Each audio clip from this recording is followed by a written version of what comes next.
What's up, everybody? Welcome back to another episode of the Collective Podcast. And today is a painful one. Today is not for the faint of heart. If you are new to sales, if you are new to entrepreneurship, you might want to duck for cover. This is going to get aggressive, but it's so valuable. And we're calling this episode Built for No. Because I have yet to meet a successful entrepreneur, a successful salesperson that didn't grow thick skin and have the ability to let the no's roll off their back. And if they weren't willing to overcome those no's, they wouldn't have ultimately got to their yeses. And Shane, one of your biggest yeses ever in your mortgage career, you didn't just send one email. And they were like, wow, you're the only lender that's ever sent us an email. Yes, you can have all of our business. And so let's talk about that story. Yeah, I was meeting with a couple LOs over the last couple of weeks in our momentum groups and in some one-on-one coaching. And I was feeling the weight of a couple of years, a year, 6 months of try and fail, try and fail, try and fail. Now, this wasn't because they hadn't closed any loans, but it wasn't enough for them to get to where they thought they should be. Yeah. And so this morning, I was thinking about that over the weekend and chewing on it. And so I went and used AI and found my first review from when I was doing business with Redfin. Wow. And I closed 27 loans, just like Redfin buyer loans. But then when you equate the refinances, the referrals, I mean, easily over 200, maybe closer to 400 if I actually traced them all back. And what was so interesting about that is I got my license. I passed the test at the end of 2009, started with a brokerage, January of 2010. I didn't close that loan until I think it was March of 2014. Wow. And so from when I got licensed 5 years, from when I was like actively working over 4 years of try and fail, try and fail, try and fail.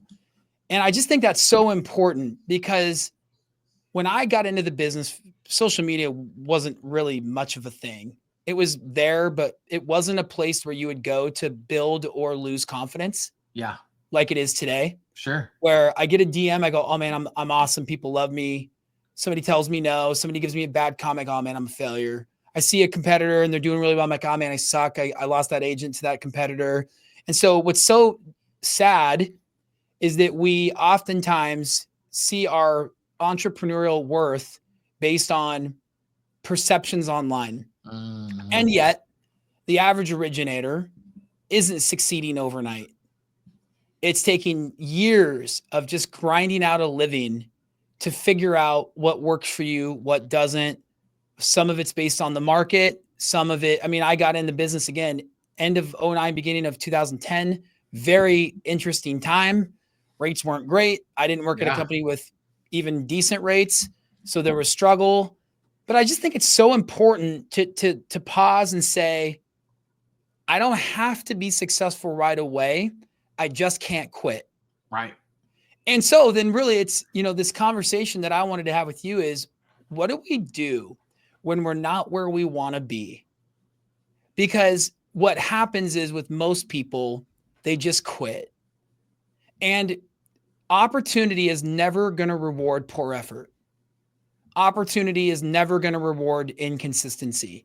Yeah. Opportunity is never going to reward somebody who, after one no, just goes, that's it. I'm going to go back to being a school teacher. I guess this life wasn't for me. And yet that's what most people do in the industry. Like we saw a third, a quarter, a half of all lenders leave since we've kind of gotten out of that COVID refi boom. And I think a lot of that was they tried, it was artificial success. It was quick. It was easy because it wasn't real. It was artificial.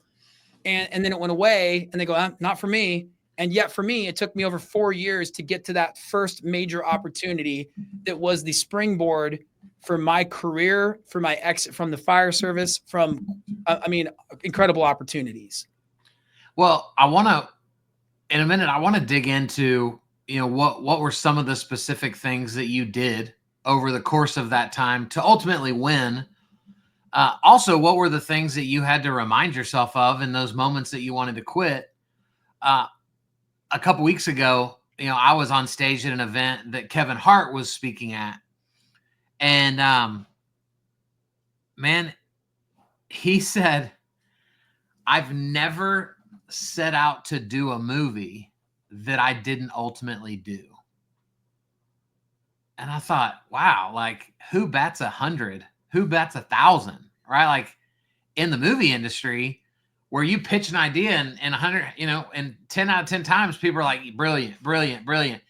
And he said, don't get me wrong, I've been shot down, but what I trained myself to do is when I heard people say no, what I actually heard them say was not yet.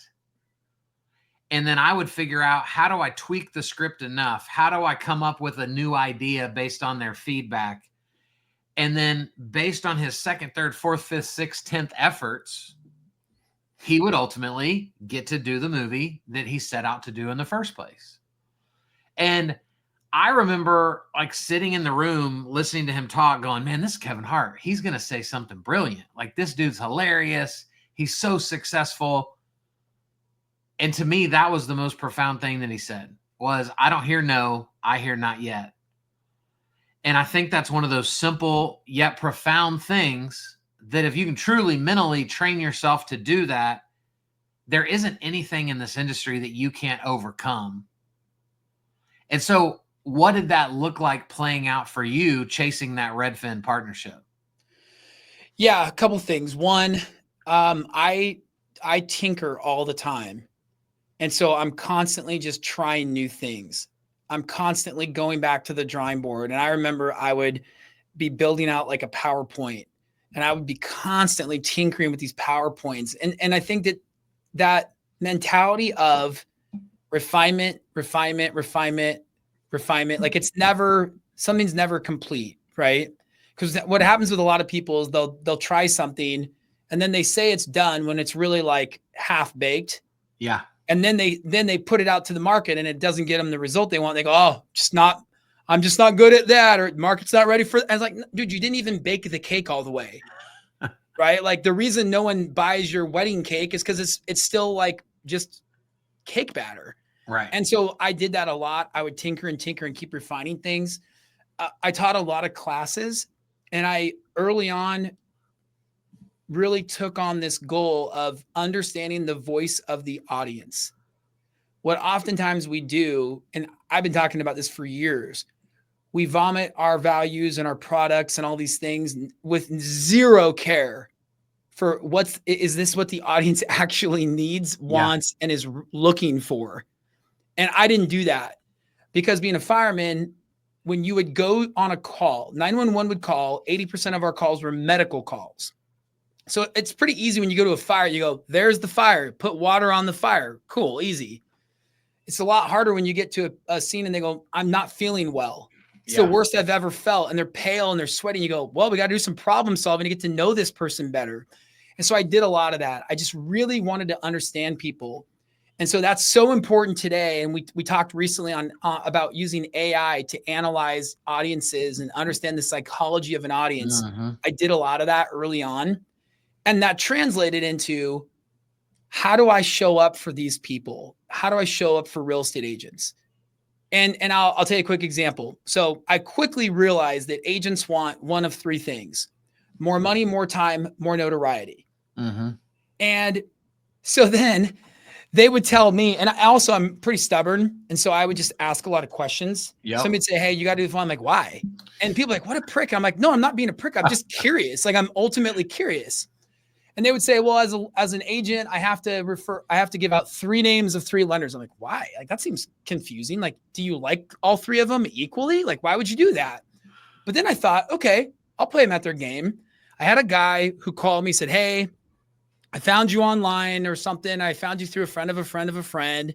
And I'm thinking maybe, I don't know, maybe I might want to buy a house. You want to buy a house? You're interested? And I took that and I extrapolated that into, are you working with an agent? You're not. He's like, well, we're not even sure we want to buy. No. Yeah. Sure. I just kind of like ignored the fact that he wasn't that interested, I'm like, and I started doing my intake call. And at the end, I was able to talk myself into thinking that this guy was actively looking, was going to get pre-approved and needed an agent. So that I went online and I was working in a town called Linwood, Washington. I typed in Linwood-based real estate agents in Google and I got, I don't know, 30, 40, 50 came up. I then sent an email to each one of them and said, hey, Kyle, it's Shane over at, 123 Mortgage. And I don't know you, but I know that you're an expert on Linwood and focused in this area. I have a buyer looking to buy a home in Linwood that doesn't have an agent. And I'd like to find somebody who's an expert on this area, this market, who would like to work with my interview with my buyer, which was all true. I sent 10 emails to 10 agents. 9 of the 10 responded within minutes. And I had, I think, 6 coffee appointments that day. Wow. That day. Because, and so what I realized quickly is, I know what they want. Right. And so, and what's crazy is we were just talking about this on a different call about being more compelling. That was back in 2012. And so I didn't know it. I hadn't packaged it well, but I was identifying what was compelling to them then, which is still compelling to them now. And if you give them what they want, they're going to say yes to meet with you. And then when I met with them, I started to do my tinkering, my problem solving, identify the patient. Where are they sick? And then once I figured out where they were sick, where they were weak, where they were lacking, I would see if I could help them with that. Yeah. And so I built partnerships very early on, and that translated into, for the season I was originating, a really loyal organic referral base that helped me hit top 1% 6 years in a row. It was like I doubled a couple years in a row. I was making more in a month than I was making in a year at the fire department, which was like just crazy. I'd never intended that. That wasn't my goal. I just wanted to have a side gig to travel with my wife, Right. Yeah. And so I think what's so important is you got to show up every day. I showed up every day. And there were days, man, when I was so insecure. I'd see the leaderboard coming from my company and I had zeros. And I'm like, this sucks. But yeah. I just kept at it. I kept at it. I'd listen to things on podcasts or YouTubes, and I was constantly just gathering info, knowledge. And then I'd say, I can tweak that. And then I would see if there was a way I could convert that into a valuable conversation with a real estate agent. Then I started teaching classes, and it just kind of started to spiral from there. Well, I think, Shane, like there's really 2 ways to go about doing what we're talking about. One is you just commit to your strategy, refuse to take no for an answer, play the numbers game, and you're going to win. That's why, as anti you and I are cold calling, it still works. It still works based on numbers. Yep. Right. The percentage is low. It's an awful percentage for the success that you get, but it's a numbers game. Right. And so there's people that are just willing to tear through the phone book, tear through their database, calling. They're not trying to tweak anything. They're not trying to evolve. That's one way of being built for no. The other way is what you're talking about, which is do a little bit, go back to the drawing board, identify what, if any of it worked. Did it land? Did I get good feedback? And then now what am I going to tweak? And then I'm going to go do 10 more. And then I'm going to go evaluate how those 10 went.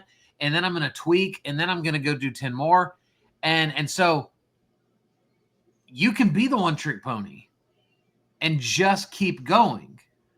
Or you can be the inquisitive person like you are that's always asking questions to really figure out what the need is. But at the end of the day, what both of those people have in common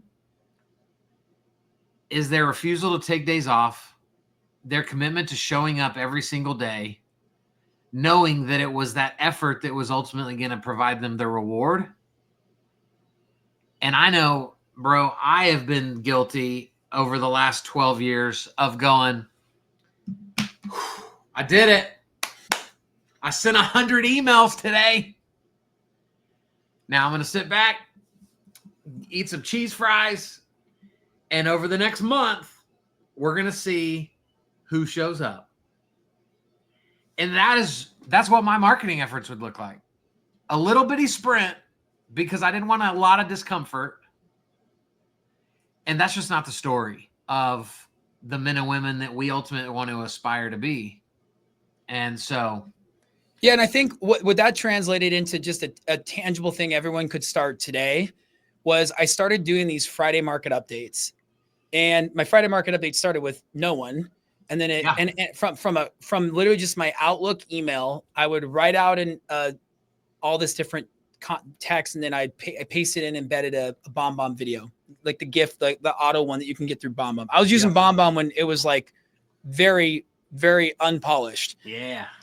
And what I would say is I would go through MBS Highway, I would go through bonds and rates and just kind of geek out 2 or 3 minutes. And that was it. And I would walk through, hey, this is what the market's doing. If you're looking to get an interest rate locked, be careful. Think of this. I wouldn't lock today. If it were me, if it were my family, I'd float. This is why. This is what I'm looking at. And I would send that out. And then as I would meet people, I'd start to send it out. And so then I started sending it to real estate agents. Then I started sending it to prospects and pre-approvals. And that list grew and it grew and it grew and it grew to the point where years later, doing it every Friday or Thursday, but it was always like every week it got done. And then I started to get to the point where instead of like BCCing people, and which was terrible, in a regular email, I started actually sending out through CRM, and I started to dabble in like and again, my inquisitive, and then I'm like, well, what's the best email platform? And do I use MailChimp? And I started trying things. I would get emails from agents. I mean, maybe as far in the past as like an email sent 18 months ago. Yeah. And they would respond like, hey, Shane, are you still doing this program or whatever? And I'm like, hey, Bob. And I'm like, Bob, who? Bob. I'm like, oh, yeah, that guy sent that thing to that one time. Yeah. But I just kept on that. And that was probably one of my most successful, free, easy to implement, easy to do, easy to commit to, like action items. And that idea isn't creative at all. Not really. It isn't innovative. It isn't groundbreaking, but it's you showing up on their screen,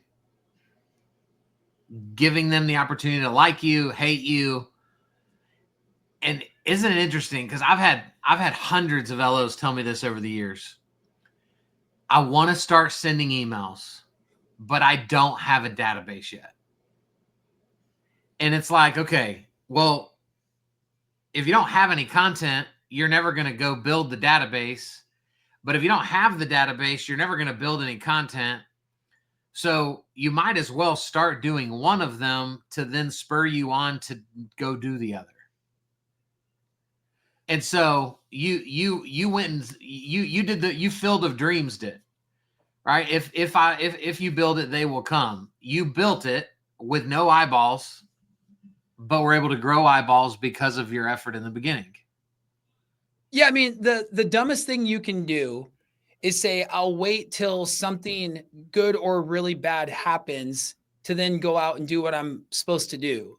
Like that statement is unintelligent. Yeah. It would be like saying, when I'm on the operating table having open heart surgery, I'm going to start a better diet. Yeah. That's like saying like, once I'm famous, then I'll start to do the work to get famous. That doesn't work. Right. Ever. Yep. And so it requires a commitment to just doing what you say you're going to do. Like, man, if it was as easy to do a Friday market update as it was to go to the bathroom every day, autonomous, don't even think about it, just do it. How many millionaires would we have in this business? But the reality is you got to think about it. And then you got to get up on that stage and go, they didn't like my presentation. That failed. No, that didn't work out. Come home late. Your wife's like, thanks for coming home at 10 o'clock at night. Cause I was fighting traffic for 2 hours coming back from a first-time homebuyer seminar that didn't work. Yep.